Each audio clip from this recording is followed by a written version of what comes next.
Assalamualaikum warahmatullahi wabarakatuh.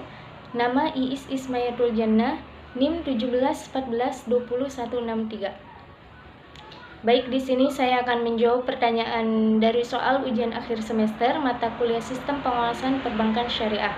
Pertanyaan yang pertama, bank berhubungan dengan dana masyarakat dan kondisinya terlihat bahwa porsi dana pihak ketiga lebih besar daripada modal. Maka cara bank syariah agar dapat melindungi deposan dari kerugian yaitu bank adalah lembaga kepercayaan. Oleh karena itu, manajemen bank harus menggunakan semua perangkat operasionalnya untuk mampu menjaga kepercayaan masyarakat itu. Salah satu perangkat yang sangat strategis dalam menopang kepercayaan itu adalah permodalan yang cukup memadai. Oleh karena itu, modal juga harus dapat digunakan untuk menjaga terjadinya risiko kerugian atas investasi pada aktiva, terutama yang berasal dari dana-dana pihak ketiga atau masyarakat. Selanjutnya di sini ada fungsi dari lembaga penjamin simpanan terbagi menjadi dua. Yang pertama, menjamin simpanan yang disimpan oleh nasabah dalam bank. Yang kedua, turut aktif dalam memelihara stabilitas sistem perbankan yang sesuai dengan kewenangannya.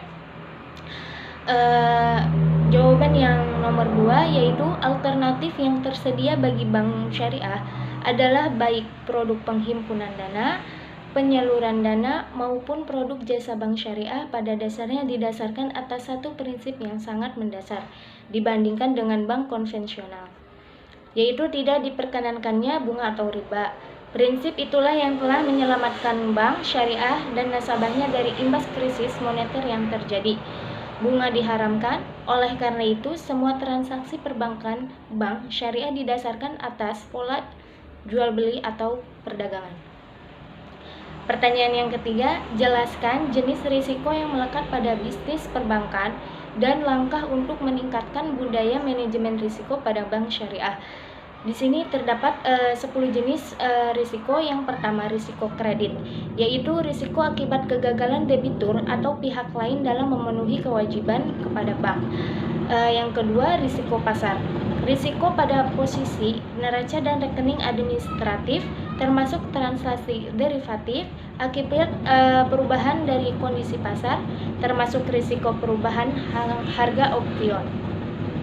Yang ketiga, risiko likuiditas, yaitu risiko akibat ketidakmampuan bank untuk memenuhi kewajiban yang jatuh tempo dari sumber pendanaan arus kas atau aset likuid berkualitas tinggi yang dapat dianggunkan tanpa mengganggu aktivitas dan kondisi keuangan bank.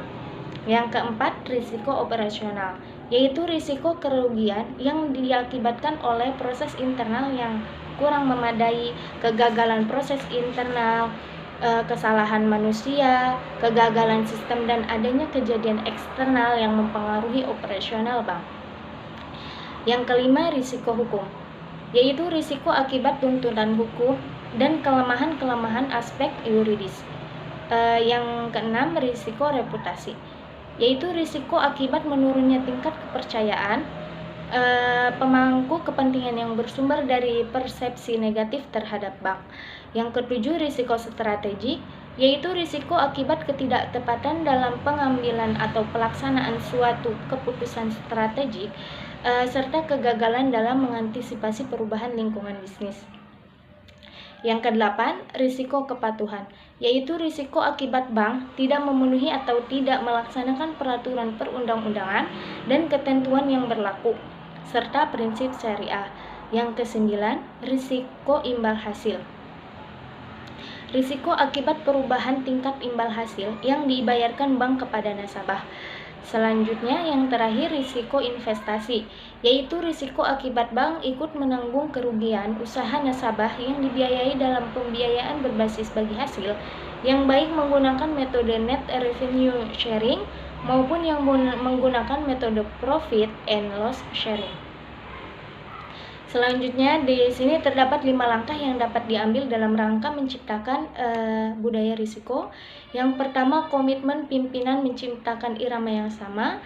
Yang kedua, berikan edukasi kepada seluruh stockholder mengenai pentingnya melakukan manajemen risiko. Yang ketiga, lakukan kegiatan-kegiatan bersifat knowledge sharing mengenai manajemen risiko. Yang keempat, sesuatu menjadi culture jika dilakukan secara terus-menerus dan konsisten dalam jangka waktu yang panjang. Yang terakhir, jika organisasi mengekspektasikan supaya orang-orang di dalamnya melakukan manajemen risiko, maka harus diciptakan suatu pendekatan yang jelas terhadap manajemen risiko. Mungkin itu saja, cukup sekian. Wassalamualaikum warahmatullahi wabarakatuh.